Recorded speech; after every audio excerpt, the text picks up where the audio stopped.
Welcome to I Found This Great Book. My name is Curtis, and today I have the great honor to speak with a phenomenal mystery author. So one thing, when you pick up a book by Tracy Clark, one thing you can be guaranteed is that you are going to be in for a fast ride. You will never say these things when you're reading one of Tracy's books. You will never say, well, I'm waiting for the good part to start, because it starts usually in the first chapter, you're hooked. And you're never going to say, I was bored, because the whole time you're just holding on, nails holding on as you're riding this fast roller coaster. And at the end, you're just going, ooh, where's the next book? And my job is done. So without any further ado, Tracy Clark, how are you today? I'm fine, Curtis. Thanks for having me. Yes, it's really, really great. Folks, now I'm going to tell you a whole lot, but some people are going to be like, well, shoot, after that, I need to go find out where I can get these books. Well, you can go to www.tracyclark.com, go to her site. Her books are everywhere. You can get them from any bookstore. Also, you can follow Tracy on Facebook at Tracy Clark's Books and on Twitter at TracyPC6161. Mm-hmm.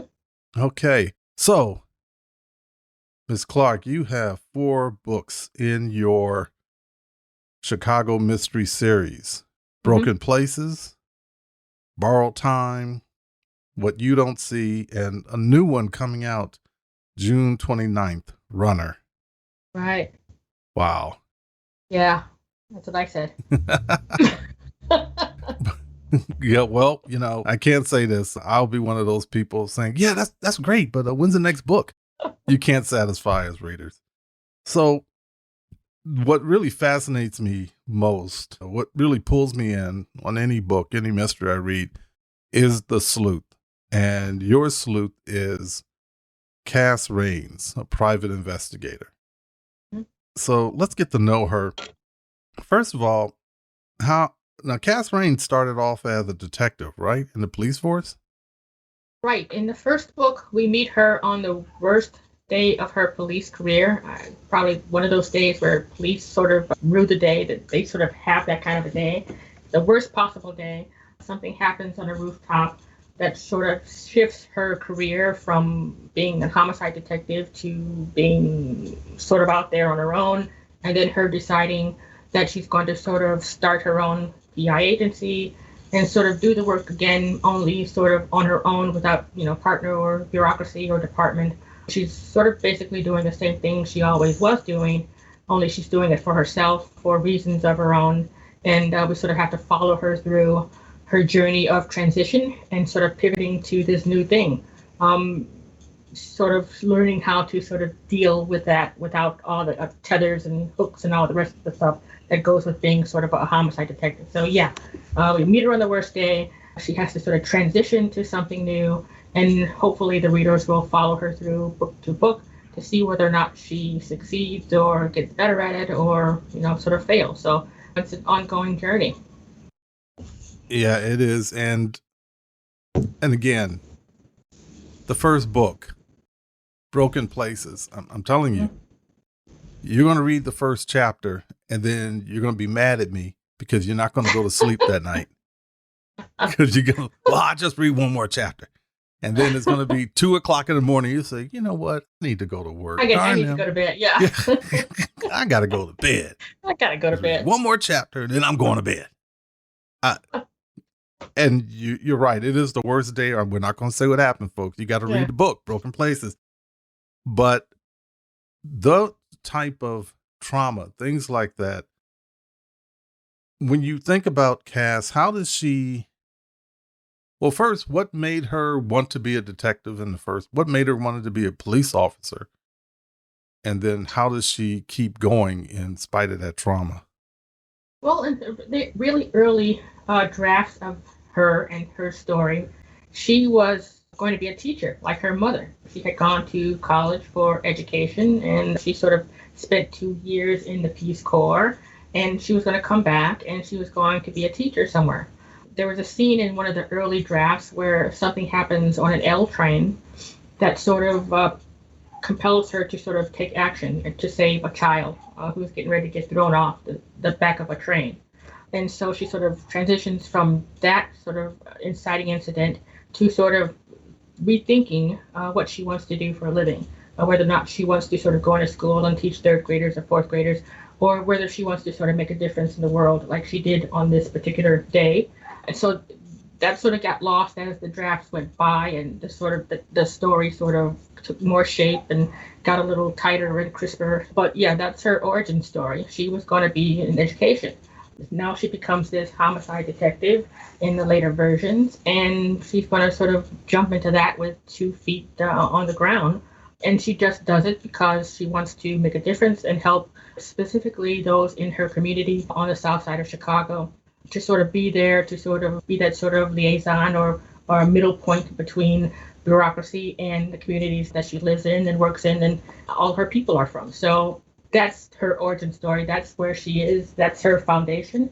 And then each case sort of sets her off on a different path after whoever. Each book has a different bad guy in it, which is fantastic. Mm-hmm. And she has to sort of figure out all the clues and follow the breadcrumbs and do everything that a really good fictional PI would do. Yeah, and so, and I hear you in terms of Cass always wanted to help and be there to help people. She had a drive for that. But where does she pull the courage from? Because a lot of people want to help, but then when true danger comes, they kind of stand back. All right, I'll call the police. It could come 911, right? Yeah, I'll call 911. I'll take a photo, but where she runs into it. That's where the character comes in. When her voice sort of popped up in my head a long time ago. She was very determined, very stubborn, very headstrong. She had a very sort of distinct understanding of what right was and what wrong was. And she's always, for me, been that kind of a person who, well, if nobody else is going to do it, then I'm standing here, I'll do it. So I'll have that as her foundation as an individual. And then she just sort of transitions that into what she does for a living. She sort of sets her office on the south side of Chicago. That's not by accident. This is her community. This is where she lives. This is where her people are. This is where the need is. So she centers herself here, and she will basically take any case that comes through her door, whether or not they can afford her services or not. In fact, in Runner, the woman who comes to her has only $200 in her wallet.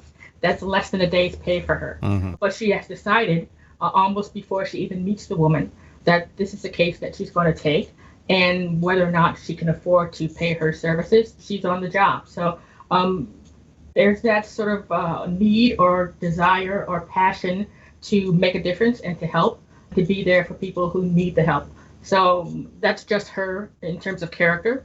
And then I have to sort of figure out ways from book to book to sort of put that into play, or sort of play off of it in a lot of cases, just to sort of show who she is and just sort of steep it in tension and stress and all of those good things that writers like to use to give the reader a pretty good experience. Well, you have the tension and stress part down. You can check that box. Check. And the world Cass lives in, you said the south side of Chicago, where you have things that are very dangerous, but then you also have regular people just living their life. It's not like everybody's Al Capone. I mean, everybody, most people are just regular folks living, and then you have these other people who are doing what they're doing. Where did that come from? Are you from Chicago? Where did you get that picture of Chicago? Well, I'm sitting in Chicago right now, and I'm looking out at the Chicago street right now. I live here, born here, raised here, work here. So this is my city. So I know that there's the downtown of Chicago and Lake Michigan and all those wonderful things that tourists come to see. But then we also have our neighborhoods where people live and work and sort of raise their children and, wash their cars and do all those normal things that people do. So I don't sort of look at communities, mine or any of the others that I sort of highlight in the books, as sort of monolithic things. I mean, I know that when I sort of look deeper and dig a little deeper, that I'm going to find normal people, working people, people struggling with the same things all over the city. They want to raise their children, pay their bills, put something away for retirement, and get through life relatively unscathed by violence or whatever. So it's sort of just looking deeper below the surface just to see the people who are there and sort of bring that up for readers who might not be familiar. And I think I sort of highlight a different area, maybe in every book. I just sort of move it around the city and the suburbs. And in Runner, I think I go all the way downstate to farm country, farmland. And when Cass gets there, she's sort of like a fish out of water. And it's kind of sort of funny to sort of play against that. She's in an area where she's the only one of her there. And of course, she stands out like a sore thumb. And then she sort of has to deal with that. How does she sort of follow the clues and do her job in a place where she's constantly under surveillance and sort of sticking out like, a tomato in an onion patch? I love that. I love that. And again, that by putting her in that environment, you introduce more tension, which is great. It is good. So you're always worried about Cass. Yeah. I sort of confound her at every turn, which is kind of probably maybe tense for the readers, but it's good for me. Conflict and tension and stress. That's sort of what sort of fuels the engine of a story. I mean, you can't go anywhere without conflict. You want to sort of have your reader worry about her and wonder what she's up to and seeing if she's going to get out of her latest scrape and sort of care about her. And unless they do that, there's no hope of them turning the pages or going on to the next book after that one's done. If they don't care about the character, they don't care about the character. They don't care if they live or die or breathe or don't breathe. They just don't care, and they will go on to somebody else's work. So you have to sort of spend a lot of time, at least I do, trying to sort of make her as human as I can possibly make her, as flawed as I can possibly make her, and then to sort of mess with her and make it as difficult for her as I can possibly make. So if we were to follow Cass around when she's not on a case, we were watching her go about her day, what would we see? She'd probably be taking a nap. She stays pretty busy most of the time. She's up when most people are asleep and asleep when most people are up.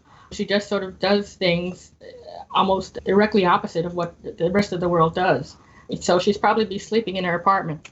And is Cass like a loner, or does she have a core group of friends? She would love to be a loner. In fact, I think she's a loner by heart, but she's sort of attached to this sort of Scooby gang of people who confound her at every turn. She's got her childhood friends, Whip and Barb, who stay painfully close to her.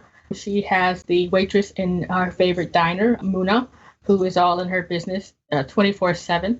She has the older woman in her apartment building on the first floor, friends of her grandparents, who lives on the ground floor of the building Cass owns, who is sort of like a pseudo grandmother or mother figure. And she's there too. She's all in and out of her apartment all the time, bringing home cooked meals and figuring out what she's doing and sort of monitoring who comes in and out of her apartment, romantically inclined or otherwise. So she's got all of these people around her when she could probably be perfectly fine on her own, just doing it that way. But, of course, nobody is an island. And you sort of have people, even though you don't want them sometimes.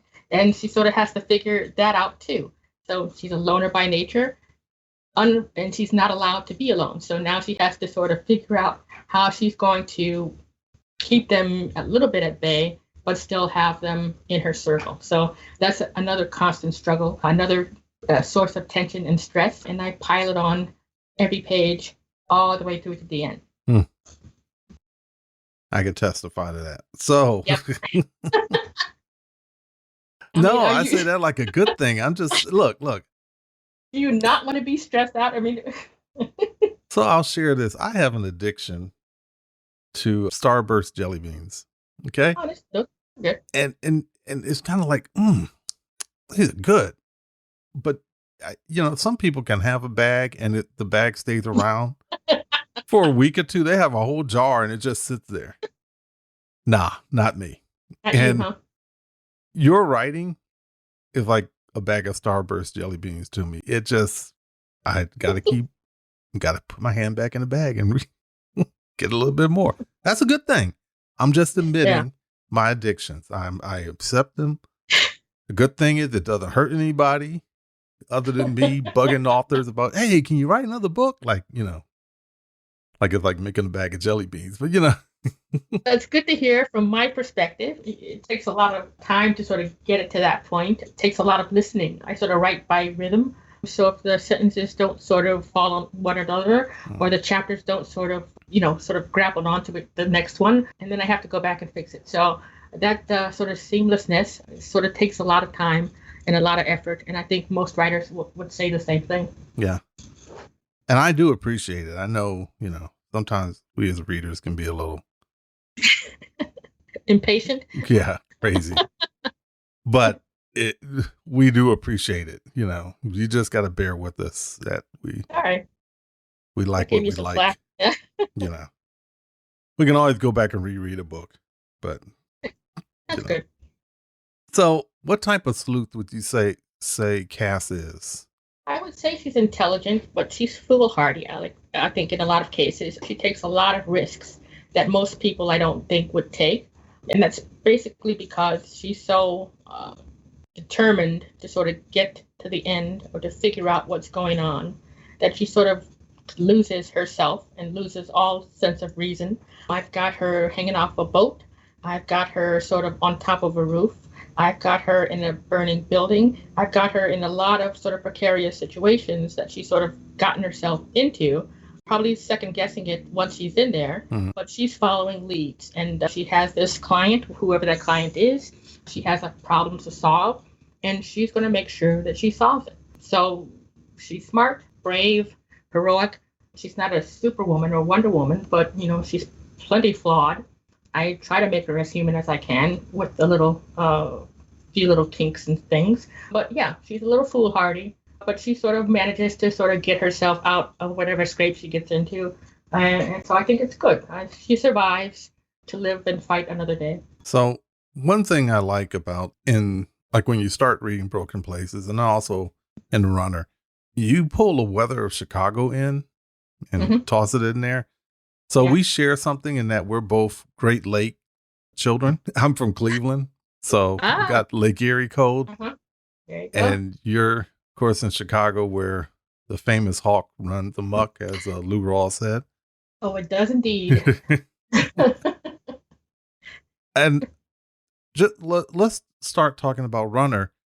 Just when you start off and the way you describe how cold it is, and just her journey to the diner. Can you talk some more about how you pull weather and how that's the essential part of Chicago? Well, when you sort of try to sort of highlight a setting, you try to sort of use all of your senses. So you want to sort of have your reader sort of smell it and see it and sort of taste it and sort of sense it all at the same time. So when I started Runner, I knew I wanted to set it in winter because I hadn't done a winter book up until that point. I think I did summer and spring or fall even. So this is my first winter book. And winter in Chicago is sort of a special kind of experience. We're not the only city that has brutal winters, but I think we probably have it kind of bad in terms of frostbite and wind chill and the potential for hyperthermia going into your car at least. So it's a special kind of cold. And it's unrelenting at times. And it's special. I mean, Cleveland has winter, but we have winter worse, I think. So I wanted to sort of try to sort of put that on the page. And I just sort of sat back, and I've been here all my life. So it didn't take that much imagination to sort of put myself in that spot. Sort of going out to your car in the middle of a winter and finding it sort of blocked in by ice and snow and then having to shovel yourself out. So yeah, it was a lot of fun adding elements of that horrendous experience and sort of have that be another conflict, another layer of tension and stress for her, knowing that she has to find this missing runaway in the middle of December when it is snowing and cold and freezing. And she's out there looking. So yeah, that's sort of like another character almost. Chicago at wintertime, not very hospitable, but kind of interesting to sort of play with. Yeah. It's kind of like the cold can be like a villain that affects everybody. Yeah. I don't care who you are. Jack Frost with a bad attitude. Yes, I will take you Yeah. out if you let your guard down. Right. And also your villains, you don't have, your villains are real people, they aren't all likable. They aren't all sympathetic. Yeah, but villains don't know they're villains. They don't know they're villains. They're doing what they do. They're Yeah. doing themselves. They want something that they cannot get. And Cass is on the other side, trying to prevent them from getting it.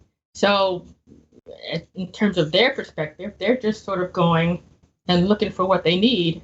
And here's this upstart on the other end, preventing them from doing it. So it's a back and forth and ebb and flow, sort of a thrust and parry sort of a situation. But they think they're doing it the right way. And that's Yeah. sort of how I like to play it. I mean, they're just regular people.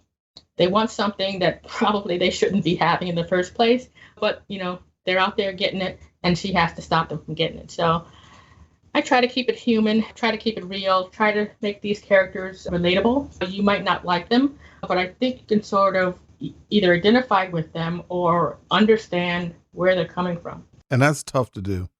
It's easy just to go overboard and make the Yeah. character just someone you hate, but Yeah.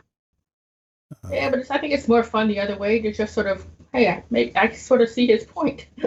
Yeah. He goes a little far with it, but I can see where he's coming from. Yeah. Doesn't mean he's right. Doesn't mean it's something he can be allowed to get away with. But I can sort of see where his head is and what his thought process is and why that sort of propels him to take this action as opposed to the other that might be a little bit more legal.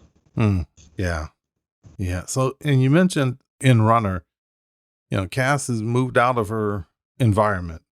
Mhm. And I'm sure Chicago's kind of probably like Cleveland is in some sense in that, Cleveland is, I was born and raised, I don't live there now, but I was on the east side of Cleveland. And so you're in this world, it's mainly black world. And then I went to college down in near Dayton in Fairborn, Ohio. And I was like, wait a minute, I thought I was still in Ohio. When did I go to the deep south? And That car ride wasn't that long. It wasn't that long. I shouldn't be in Mississippi. Nothing against Mississippi, but I just wasn't expecting that because all my life I was in this one place. Yeah. So can you describe how Cass deals with that? Deals when suddenly you're in a place, like you said, you're not only the only black, but you're only woman out there doing what you're doing, and in a place where the rules might be a little different. Well, I think she knows she's in trouble when she figures out where it is. She can see the map, she can read, she knows that it's downstate, and she knows what is downstate as opposed to what's in the south side of Chicago. So she drives down there and she gets to the outskirts of this town, and she's the only one of her kind in there. She sort of looks up the demographics on her phone and she sees that there are about 1.2% African Americans in this entire county. And she says, okay, here we go. Because now we know, all right, we know what we're sort of going to face. She's looking for something specific. She finds it, but she sort of becomes a sort of a suspicious character in town. It's a small town. It doesn't take long for everybody to know that she's there. And then she sort of has to talk her way out again to safety. And I do mean safety. So, she sort of has to sort of use her smarts and her wits to sort of navigate this small town where she's the only one in it and get back to where she needs to be with the information that she needs to have. So it was kind of fun to sort of write that. I had to be sort of really careful about what I was saying and how I said it. But I think the point got through that this was sort of like a fish out of water situation. And this is not unlike a lot of situations for a lot of people of color. There are towns that we are suspicious in, and we always will be. So we have to sort of navigate our way of like Cass had to navigate her way. And we all do it, I think, cautiously. as she has done it. So it was interesting to write. I think it added a lot to the story and the perspective of the story, and I think it turned out pretty well. Yeah. Well, I like it. So, got my vote. Oh, thanks. Okay. So, this book, Runner. Now, Cass has been moving along in 4 books. How would you say she's changed over this time period from Broken Places to Runner? Well, let's see. When we meet her in the first book, she's wounded physically and emotionally, and she's sort of in a down position. She has lost something important to her, and she doesn't know where she's going to go from there to sort of get that kind of connection again. So she's pretty low in the book 1. She sort of learns how to sort of dig herself out of this sort of hole in book 2 a little bit. She still sort of has the ghosts of those wounds, the emotional and the physical. And I think little by little, as she moves through the books, she gets a little stronger, and she sort of learns a little bit to sort of rely on the people around her a lot more than she is used to, and a lot more than she actually knows how to. Sort of a learning experience to sort of get to the point where she knows that she cannot do this all by herself, that she needs people, and she has to let people in to a certain degree in order to sort of move along and grow and sort of expand a little bit. So we meet her in book 4 in a lot of sort of a different place than she is in book. Not too much difference, because I don't think most real people make those sort of gigantic jumps between what they were and what they can be. We just sort of move along sort of at a snail's pace, learning a little bit as we go along. Hopefully, most of us, so I wanted that sort of same thing for her. She doesn't make gigantic changes, just small little steps forward, maybe 2 steps forward, maybe half a step back, but she's learning. She's learning how to be a more complete person. Hmm.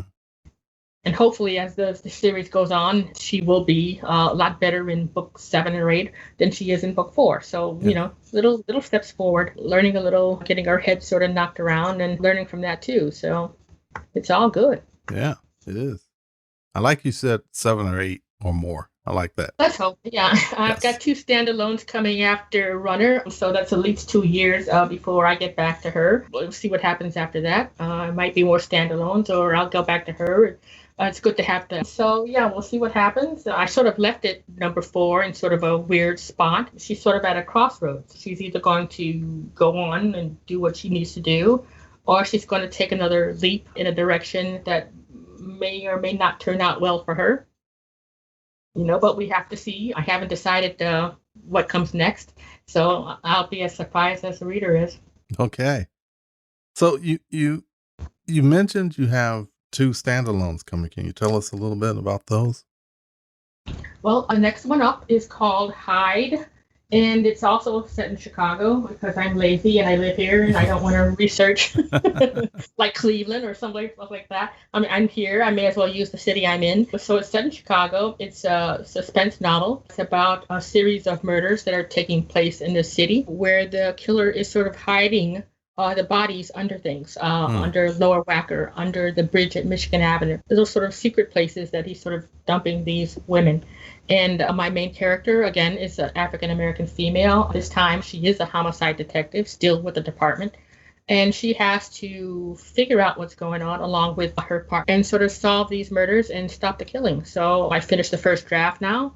Now getting ready to start the 2nd and 3rd and 4th and 5th and 6th and 7th.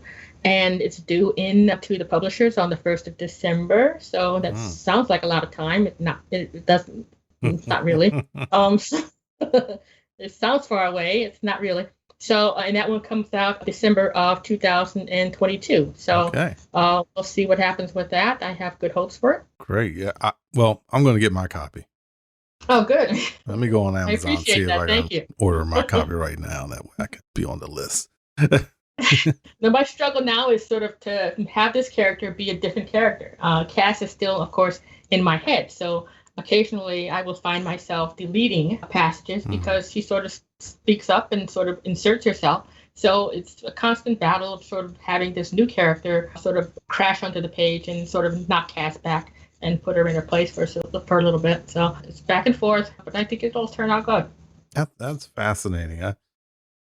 I'm always fascinated by the way writers, one, these characters have to become really real for you because you carry them so much, and then how do you keep them from not leaking into something else that you're writing?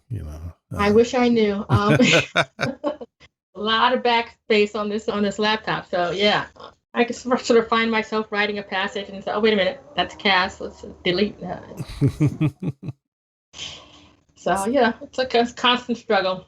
Okay, and you said you had another standalone. Yeah, I have two big deals. So I'm not sure what the second book is. I guess I'll get cross that bridge when I get to it. When I finish this one, Okay. I'll start thinking about what the second one might be about. But world of possibilities out there. There's crime everywhere. Yeah. You have a rich world with Chicago. Yeah, exactly. The history and everything. And yeah. It's a huge city with a lot of people. So you got it.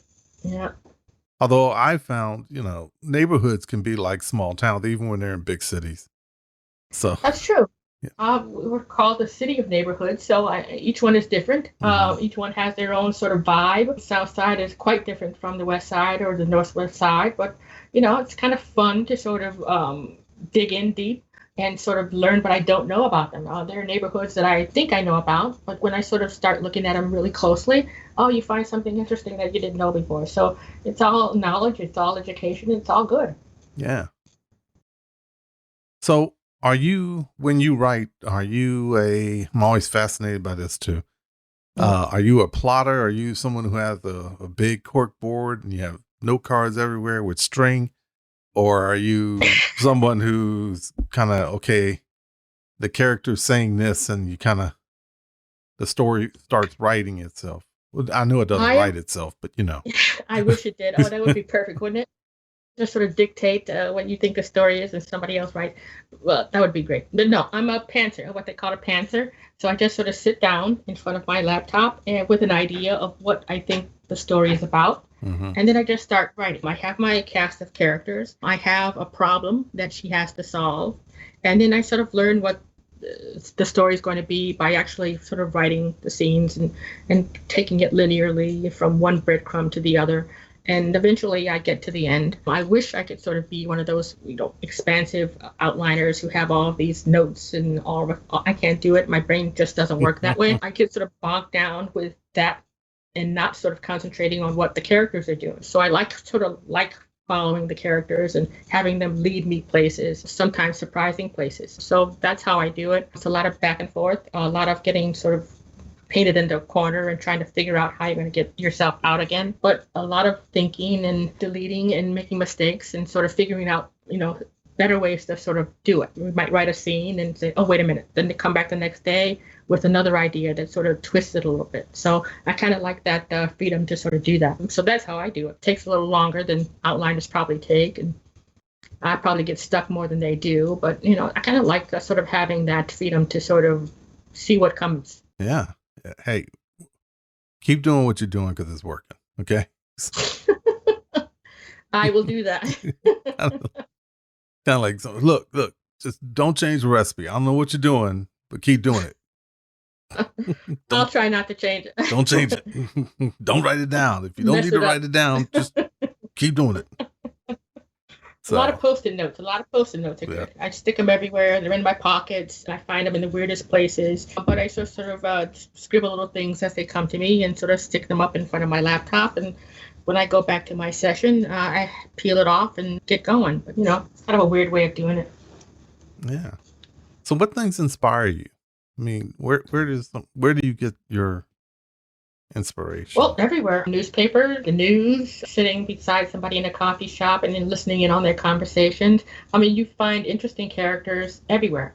Just be careful where you sit. If you sit next to a writer, your stuff might be in a book somewhere. But you sort of feed off the world. You might find a story on page 16 of the paper, small little thing in the corner that nobody pays attention to, but that might spark an idea. So they happen everywhere. It could be in the grocery store, the cleaners, or whatever, and something will spark your imagination, and you sort of ask yourself, what would happen if this happened? And that sort of starts you off. So ideas come from everywhere. Yeah, which is great. It's great.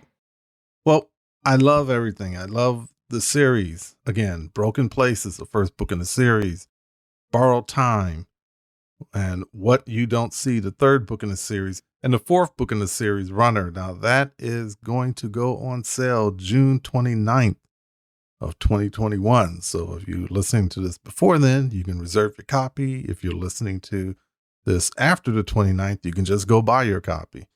And it will be available everywhere where books are sold. And we know we need to keep our eyes out for December of next year for Hyde. Am I right? Yeah, that'll be good. Yes, definitely. Definitely. Again, folks, if you want to read something, you want to read a story that from chapter 1 to chapter 48 is going to keep you turning the pages and enthralled, you need to read Tracy Clark's books. This has been so wonderful, and I really appreciate you coming on the podcast and talking with me. Well, thanks so much. It's been fun. Yeah, I had a lot of fun. So I'm going to probably be bugging you when Hyde comes out. Okay. Hey, I'm here for you.